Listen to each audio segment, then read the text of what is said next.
매년 5월은 가정의 달로 지내죠. 가정이 그렇게 중요합니다. 5월은 가정의 달로 지내는데 가정은 하나님이 주신 최고의 축복의 현장이에요. 실체는 가정이 하나님이 가장 축복하신 현장이다 이렇게 볼 수 있습니다. 모든 출발이 어디서부터 시작해요? 가정으로부터 시작을 해요. 그래서 가정이 그렇게 중요하다고요. 그냥 뭐 가문도 따지고 뭐 여러 따지잖아요. 하나님은 가정이 복음화되기를 원하고 있어요. 온 식구들이 다 구원받기 원한단 말이죠. 그리고 하나님을 예배드리는 그런 가정을 원하시는 거죠. 하나님의 축복과 응답을 누리면서 모든 현장에서 그리스도의 증인으로 복음으로 어떻게 하라고요? 모든 가정을 살리기를 원하신다.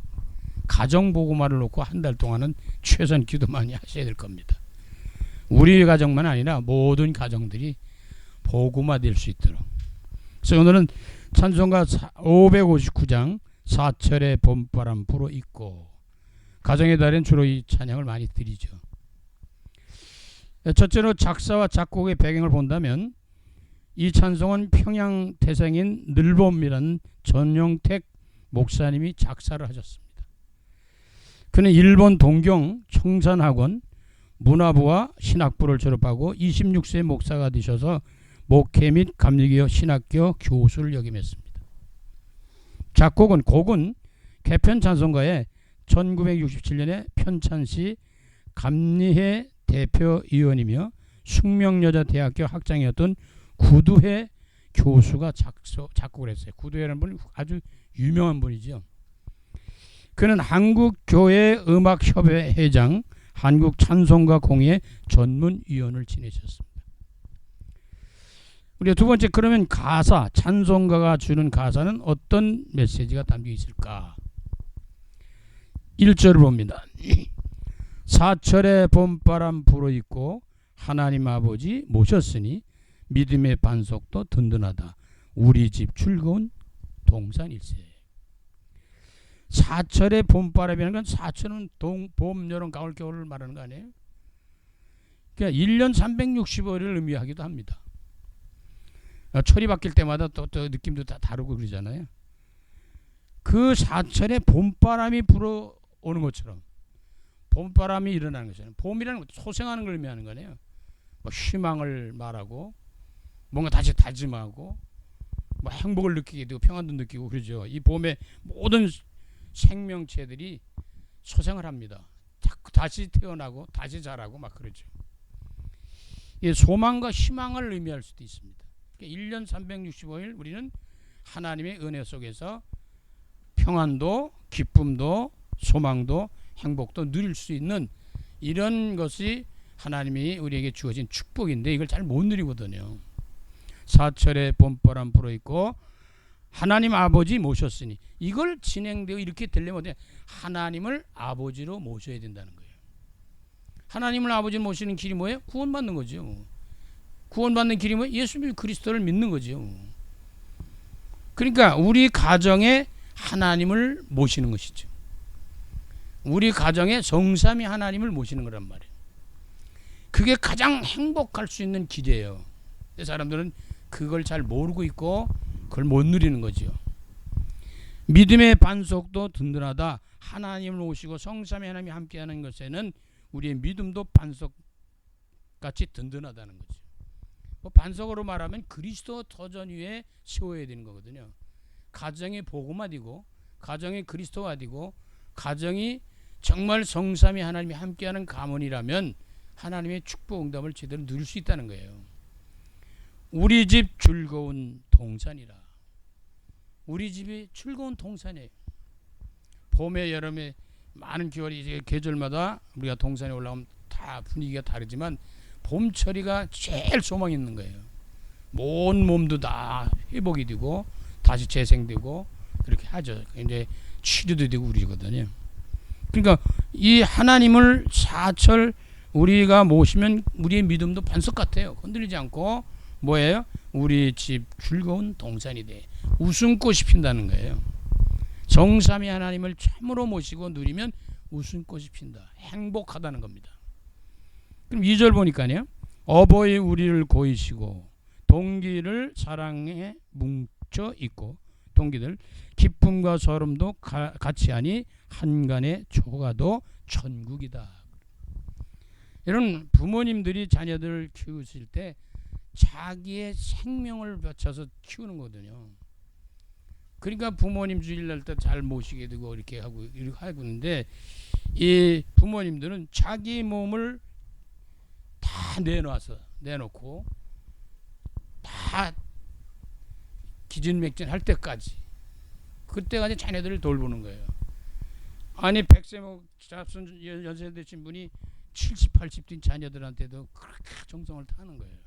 그건 이미 벌써 연세 할아버지 할머니 다 되셨는데도 자식은 그렇다는 거예요. 그래서 그런 분이 어디 나가면 차 조심해라 그런다는 거 아니에요. 애들한테는 그 말하는 건데, 연세 드셔도 부모님은, 어머니는 그렇지 않다는 거예요. 그래서 동기들 사랑에 뭉쳐있다. 동기들이 뭐예요? 쉽게 말하면 형제 자매들이 서로 하나 되는 거예요. 화목한 거예요. 점점 아마 형제들이 싸우는 일이 더 많아질 겁니다. 왜? 잘 먹고 잘 살면 더 해요. 차라리 옛날 같으면 그 별론데 재산이 많아지거나 돈이 생기거나 하면 싸움이 일어나요. 더. 그러니까 뭐가 이 잘 먹고 잘 사는 건 중요하지만 그보다도 중요한 건 동기들이 어떻게 사랑으로 하나 되는 것. 형제들이 자매들이 같이 하나 되는 것, 사랑하는 것. 그렇게 협력하고 같이 돕고 행복하게 사는 거죠. 돈 많이 벌면 얼마나 좋겠어요. 근데 그게 많아지면 또 싸움이 더 많아져요. 욕심이 자꾸 생기면서. 동기들 사랑에 뭉쳐있고 기쁨과 서름도 같이 하네. 사람이 살다 보면 좋은 일도 있죠. 사람이 살다 보면 정말 힘든 일이 있죠. 그런데 여기 가사를 보면 기쁜 때나 잘 될 때나 좋을 때나 이럴 때도 그렇고, 어려울 때, 안 될 때, 힘들 때, 이럴 때도 다 하나가 된다는 거예요. 어떤 면은 이게 진짜거든요. 창세기 3장 이후에 인간은 다 문제가 오거든요. 이걸 잘 소화를 시켜야 되는데 이걸 잘 못한단 말이에요. 어려울 때 또 좋을 때 같이 나누고 같이 돕고, 이게 얼마나 중요한지 모릅니다. 교회도 마찬가지고 어디든지 마찬가지입니다. 부부도 마찬가지고 서로가 힘들고 어려울 때 더 같이 도와야 되는 거거든요. 그때가 진짜 필요한 거거든요. 그래서 하나님은 부부도 짝을 지어서 하나님이 결혼하고 이렇게 살아가도록 한 건 이유는 다 부족함을 채우라는 거죠. 서로 도우라는 거예요. 그 자녀들을 주시는 것도 마찬가지입니다. 옛날에 농경 시대는 전부 다 농사 짓는데 전부 온 식구들이 다 총동원했잖아요. 그리고 우리가 산업화 시대는 그렇지 못하죠. 이제는 서로 막 그냥 떨어져서 일을 해야 되고, 그럼에도 불구하고 이제 또 요즘은 남자가 할 일, 여자가 할 일이 따로 있지만 따로 있다고 보진 않잖아요. 이제 남자들도 애 키워요. 여자들도 직장 생활해요. 이제 막 산업화 시대면 점점 변화가 일어나는 거예요. 그러니까 밥 했어? 안 했어? 이게 따지는 게 아니라 내가 먼저 밥을 하는 거죠. 내가 먼저 빨리 하는 거죠. 쉬운 일은 아니거든요. 체질상. 그런데 그러면 이제는 어디냐? 나 옛날에야 남자들이 나서 밖에서 일하고 여자들은 집안 일하고 그랬거든요. 애들은 또 부모님 같이 도와드리고 이렇게 했는데, 지금 점점 변화가 있어요. 시대의 변화가 있기 때문에 그때 잘 적응을 해서 한마디로 하면 서로 돕고 사랑하고 협력하는 겁니다. 이것이 잘 되는 가정은 행복한 거예요. 근데 이게 안 되면 행복하지 않거든요. 그 원인이 뭐예요? 하나님이 없으면 더 그래요. 이게 하나님이 있어도 힘들잖아요. 그렇잖아요. 하나님이 계신데도 굉장히 우리 인간이기 때문에 완전하지 않기 때문에 그런 일이 일어납니다. 그런데 이는 어버이 우리를 고이시고 동기들 사랑에 뭉쳐있고 기쁨과 서름도 같이 하니 한간의 초가도 어디냐? 천국이다. 우린 천국 가야 틀림없이. 그러나 천국 가기 이전에 우리는 천국의 축복을 누려야 된다는 거지. 근데 초가집 조그만 집 속에서 살아도 천국을 누리는 사람이 있고, 엄청난 큰 집에서 살면서 지옥 같은 삶을 사는 사람도 많이 있다는 걸 알아야 됩니다. 겉으로 보는 건 달라요. 그러니까 우리가 한 달만이라도 우리는 어떻게 되냐?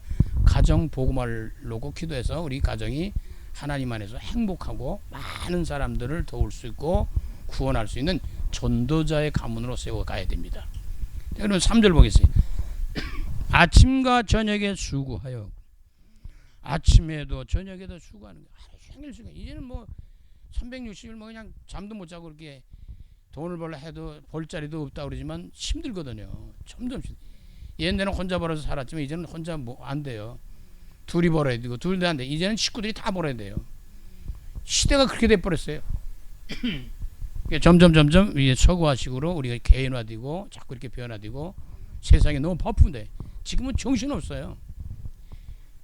변해가는 이 시대를 따라가지 못해요. 이제는요. 요즘은 아마 컴퓨터 같은 걸 잘 못하면 살아가는데 굉장한 지장을 받습니다. 지장을 받는 게 상당히 일하기가 어렵다고 볼 수 있습니다.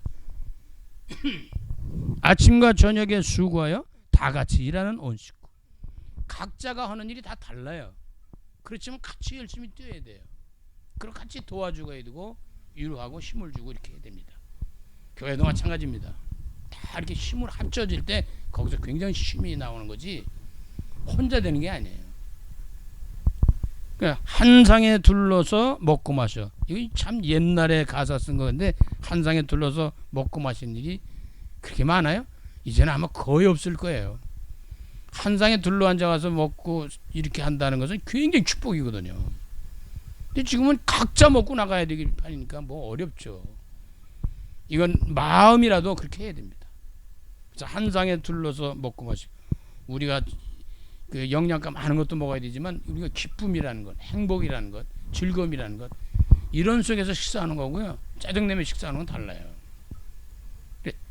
여기가 우리의 낙원이구나. 아, 천국이 낙원이 어딘가 했더니 우리 집이 낙원이고 우리 집이 천국이고 우리 집이 아름다운 동산이었구나 라고 하는 걸 느끼며 누리는 거예요. 그래야 많은 사람들이 나중에 알게 됩니다. 아, 저 집은 왜 저럴까? 하나님을 섬겼더니 예수 믿었더니 구원받았더니 성령 안에서 함께 하더니 저렇게 됐구나. 저런 가정이 그래서 믿음 안에서 그렇게 됐구나. 이제 이걸 알게 되고 깨닫게 되고 그렇게 되는 거죠. 그래서 후렴 보니까 고마워라 임마누엘. 이걸 알고 봤더니 하나님이 함께 하셨다는 거예요.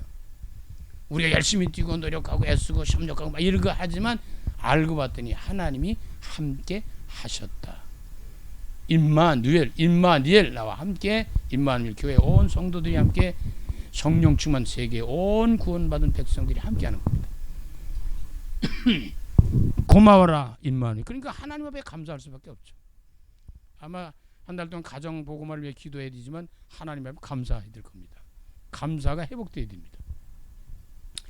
예수만 섬기는 우리 집 귀신 섬기는 게 아니고 마귀 섬기는 게 아니고 우상 숭배하는 게 아니고 하나님 예수님만 섬긴다고. 오직 예수, 항상 예수, 영원한 예수. 예수만 섬기는 거예요. 그리스도만 믿는 거예요. 섬기고 누리는 거예요. 그러니까 그렇게 되니까 그 집이 신앙의 집안이 되겠죠. 조금 더 발전해 나가면 전도자의 가문이 되는 거죠. 좀 더 나면 언약의 여정을 성취하는 축복된 가문이라고 말이죠. 그래, 고마워라 임마누엘. 반복입니다. 그렇게 고마움을 느끼는데 성삼위 하나님에 대한 고마움이 있어야 됩니다. 성령 내주 인도 역사 임마누엘 성령 충만. 그러니까 하늘 보좌의 능력과 시공간을 초월하신 주님이 우리와 눈에 안 보이지만 함께 하시면서 우리 가정들을 우리 모두를 축복하시고 계신 것을 깨닫게 되고 누려야 된다. 그래야 감사가 나오잖아요. 그리고 평안하고 복되고 즐거운 하루하루. 그래야 하루하루가 복되다. 여러분 사계절 속에 뭐 좋은 일 나쁜 일 아까도 나왔잖아요. 힘든 일은 일인데 그리스도 안에 성삼위 하나님 안에 믿음 안에 신앙 안에 살아가는 가정이어야 어떻게 되냐? 하루하루를 행복하게 살아갈 수 있다는 겁니다. 우리 가정 복음화를 놓고 기도하시는 중에 가정이 복음화 되시고 성삼위 하나님 안에서 행복한 복된 가정들이 다 되어지시기를 간절히 주 이름으로 축원합니다. 그럼 우리가 이 시대 전도자들에게 주시는 메시지를 볼 텐데 현장을 살리고 전달할 메시지는 뭘까? 그럼 뭘 전달해야 되고 뭘 드려야 되겠어요? 가정은 아까 말씀을 드렸던 건 최초의 축복의 현장입니다. 가정이 굉장히 중요한데 이 세상이 악하다 보니까 가정이 좋은 가정 아주 행복한 가정도 있지만 이제는 가정이 없는 사람도 많아요. 이제는 뭐 가정이 이제는 옛날식의 가정이 아닙니다. 점점 이 가정의 축복의 현장이 지금 악의 소굴로 바뀌는 이런 일들이 전부 많아지고, 그런데 이 가정이라고 하는 것은 사회생활의 기본이에요. 기초예요.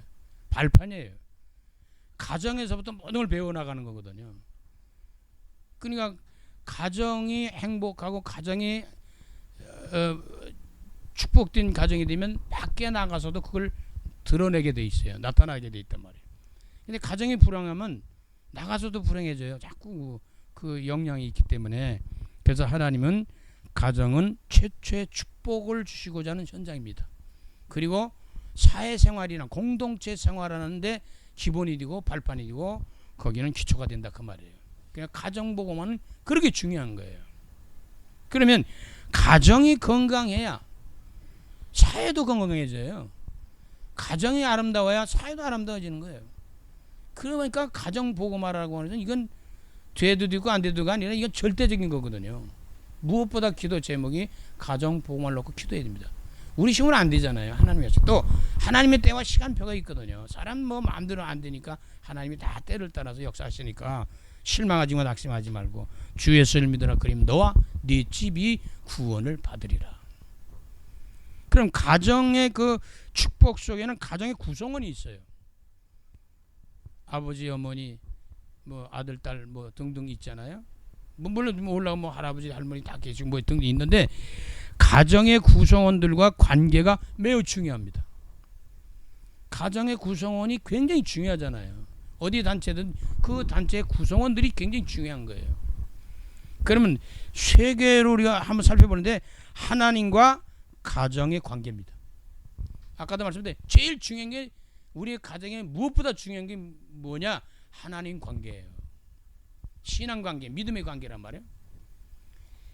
그래서 시편 111편 12편 1절 3절 112편 1절 3절에 보는 어떤 말씀이 나오냐면 여호와를 경외하며 그의 계명을 크게 즐거워하는 자는 복이 있다. 우리 다른 사람들은 몰라도 우리 신앙인들은 꼭 기억을 해야 됩니다. 여호와를 경외하는 것. 다시 말해 하나님 믿는 거죠. 하나님 섬기는 거죠. 하나님 예배드리고 하나님 앞에 기도하고 하나님을 위해 사는 거죠. 그러니까 그 계명을 크게 즐거워하는 거예요. 하나님의 말씀대로 사는 거예요. 쉽게 말하면 언약을 붙잡고 인도받는 거죠. 하나님의 말씀을 따라가고 하나님 말 뜻대로 사는 것보다 행복한 길이 복이 있던 길이 없어요. 즐거워하는 자는 복이 있다. 어느 정도 말씀이 꿀송이도 달도록 너무너무 좋구나. 행복하다. 하나님 안에 사니 너무 행복하다.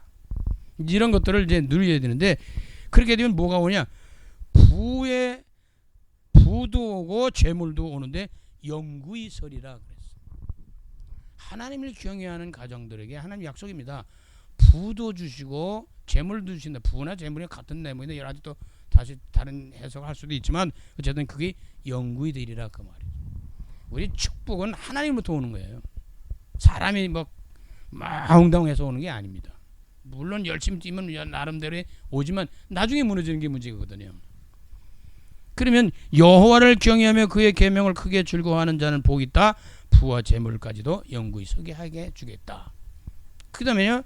이것을 그 하나님 경외하는 것이 그 안에서 형제가 연합하여 동거함이 어찌 그리 선하고 아름다운 거. 하나님 모시고 사는 가정들을 보니까 너무너무 아름다운 거예요. 선하고. 그러니까 이 하나님을 섬기는 가정에서 선한 자, 또 하나님을 섬기는 가정에서 아름다운 역사들이 일어나는데 시편 133편 1절 3절 아까 말씀드렸잖아요. 우리가 형제들이 연합하여 동거하는 게 어찌 그렇게 선하고 아름다운지 하나님 보실 때 하나님을 섬기는 가정들을 그렇게 기뻐하신다는 겁니다. 그러면 뭐가 와요? 영생을 얻으리라. 영원한 생명보다 귀한 게 어디 있어요? 돈이요? 물론 중요하죠. 명예 권세 중요하죠. 그러나 우리는 이 세상 떠납니다. 언젠간 틀림없이.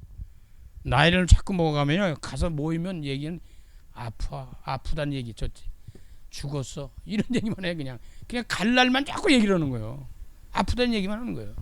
젊은 사람들은 그런 얘기 안 하잖아요. 그러니까 그 말하면 언젠간 우리들은 너나 할 곳이 다 간다는 거죠. 이 땅을 떠난다는 거죠. 이거 준비해야 되잖아요. 거기에서 영생을 얻으리라. 천국의 소유. 근데 천국에 들어가기 전에 우리 뭐해서 여기가 지상낙원이구나. 여기가 천국이구나. 여기 아름다운 동산이구나. 이런 걸 느끼면서 누리라는 겁니다.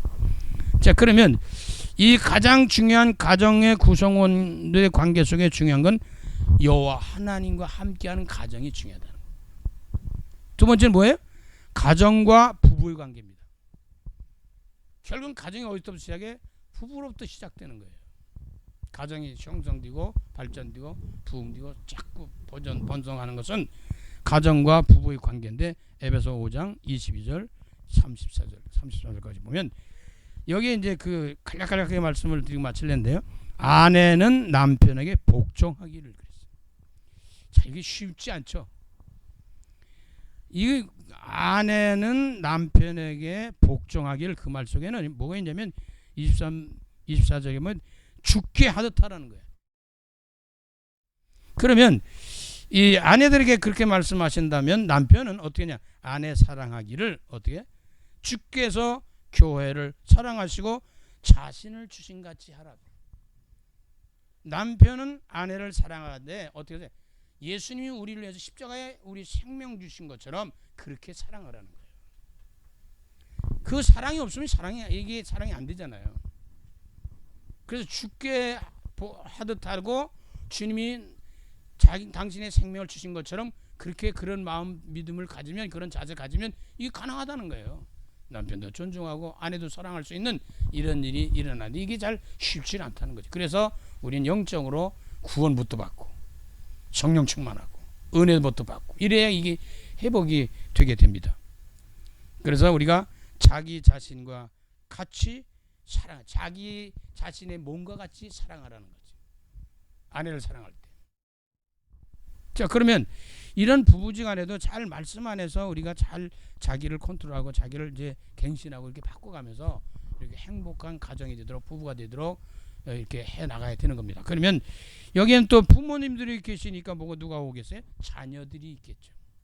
물론 자녀가 없는 가정도 있지만 그래도 거의 결혼하고 자면 자녀들이 생기잖아요. 하나든 둘이든. 요즘 뭐 결혼도 안 하고 자식도 안 하니까 참 없어지는데 부모와 자녀의 관계입니다. 에베소 6장 1절로 4절. 자녀들은 부모에게 순종하라. 쉽지 않죠. 이게 다 쉬운 게 아니에요. 순종할 수, 존중할 수, 사랑할 수 있는 그런 사람이라면 되는데 다 그렇지 않거든요. 인간이 뭐 너나 할 것 없이 다 그랬습니다. 그 영적인 사람으로 자꾸 새롭게 갱신해 나가야 합니다. 완전하지 않기 때문에. 자녀들은 부모에게 순종하라 했는데 주 안에서 순종하라, 공경하라. 십계명의 첫 번째 계명이 네 부모를 공경하라. 인륜의 관계 속에 첫 번째가 부모 공경하는 거예요. 효도의 종교입니다. 그러면 하나님 축복하셨다는데 어떻게 축복하시느냐? 잘 되고 장수하리라. 이게 축복의 약속입니다. 잘 되고 장수한대요. 잘 안 되는데요. 그건 영적으로 잘 살펴보세요. 좋은 일이 분명히 있고 잘 된다는 거에 어떤 뜻인지 의미를 또 깨달으면 또 해석이 달라지고 생각이 달라지겠죠. 근데 부모님들은 그런 반대로 자녀들을 노엽게 하지 말아라. 에베소 6장 4절에 오직 주의 교훈과 훈계로 양육하라. 아니 내 자식이 아니에요. 내 자식이지만 내 자식이 아니라는 거죠. 누구 자식이? 하나님 아버지. 나는 잠시 맡아서 그걸 양육하는 그런 사명 주신 걸 감당하는 거예요. 내 물을 내 것이 아닌데 내 마음대로 할 수 있어요. 내 것이라도 내 마음대로 하면 안 되잖아요. 하나님 것인데. 사실 쉬운 것도 아닙니다. 그래서 부모님이 본을 보이는 걸 말합니다. 신앙생활도 부모님들이 신앙생활 이렇게 하는 거라고 말로 하는 것도 중요한데 실제로 행동으로 보여주면 알게 모르게 따라올 수 있게 되고 각인되고 뿌리 내리고 체질되어진단 말이에요. 자신도 모르는 사이 그렇게 돼요. 어떤 사람하고 사귀냐에 따라서 그 사람이 그 사람들하고 같이 그런 비슷한 사람이 돼버린다니까. 사기꾼들하고 계속 사귀면 사기꾼 되는 거예요. 노름하는 사람들하고 사귀면 노름꾼이 되는 거예요. 자기도 모르는 사람이 그렇게 돼버린다니까요. 그러니까 우리가 누구와의 교제하느냐 굉장히 중요해요. 첫째는 하나님과의 교제입니다. 누구와의 교제에 의해서 우선 가정에서는 남편과 아내 사이가 굉장히 중요합니다. 부모님들이, 근데 자녀들이고, 그 형제들이고, 이런 것을 가지고 우리가 한 달 동안 가정 복음을 해놓고 기도하고 한 번쯤은 좀 힘들지만 어렵지만 어떤 면은 불가능하다고 느껴지지만 그러나 하나님 앞에는 불가능하지 않습니다. 나는 할 수 없지만 내게 능력 주시는 자 안에서 나는 할 수 있다는 거지. 성삼위 하나님의 안에 있으면 가능해지는 겁니다. 내가 죽을 병에 걸려서도 하나님 안에서 누리면 나을 수도 있고 낫게 됩니다. 저도 죽을 병에 걸려서 지금 나도 이렇게 살잖아요. 계속 덤으로 사는 거예요. 그래도 어쨌든 덤으로 살아도 언젠가 가겠죠. 안 가겠어요. 또 가야 되는 거예요. 왜? 영원한 세계로 가야 돼. 그게 하나님의 뜻이니까. 그래서 우리가 이것을 보면서 어떻게 했냐? 답이 뭐냐? 주 안에서, 그리스도 안에서, 성령 안에서, 성삼위 하나님 안에서 하는데 우선 어떻게 해야 되냐? 내가 먼저. 너 날 사랑해줘, 널 날 존경해줘. 그냥 내가 먼저 사랑하고, 내가 먼저 존중해주고, 내가 먼저 돌봐주고, 내가 먼저 일해주고, 협력하고, 이게 내가 먼저 해주는 거예요. 그게 쉽지 않잖아요. 그러나 주 안에서는 가능하다는 거예요. 성삼위에서. 그래서 이 찬송을 우리가 한번 4절에 번번한 풀어 있고, 하나님 아버지 모셨으니 믿음의 반석도 든든하다. 그랬더니 뭐예요? 우리 집 즐거운 동산이네, 천국이네, 여기가 낙원이네. 할렐루야, 감사합니다, 고맙습니다. 찬양하며 우리가 행복한 신앙생활과 삶을 누리면 주위에 있는 사람들과 가정들이 그걸 보게 돼 있단 말이죠. 물론 말로도 전하지만 모습을 보면서 나도 예수 믿고 우리 가정도 교회 다녀야 되겠다, 이런 생각을 하게 됩니다. 그래서 저와 여러분 때문에, 저와 여러분의 가정 때문에 안 믿는 사람과 안 믿는 가정들이 복음화 되고 구원받는 축복을 드리는 한 달과 남은 여생이 되어지시기를 간절히 주의 이름으로 축원합니다. 살아계신 주님, 모든 피조물의 육신의 안식처이자 세상을 섬기고 살리는 원동력이 되는 영적인 하나님의 축복의 현장이 바로 우리 가정들입니다. 먼저 우리 모든 가정들이 우선순위로 구원받는 가정 복음화를 이루는 축복을 누리는 한 달과 남은 때가 되도록 도우실 줄 믿습니다. 그래서 모든 사람들과 모든 가정들이 사랑하는 종들의 그 신앙생활과 삶을 보면서 주님 앞에 돌아오는 놀라운 전도자의 삶과 그리고 언약의 여정을 걸어가는 축복의 시대 살리는 전도자들이 다 되도록 성령께서 역사하여 주시옵소서. 예수 그리스도 이름으로 감사하며 축복하며 기도드립니다. 아멘.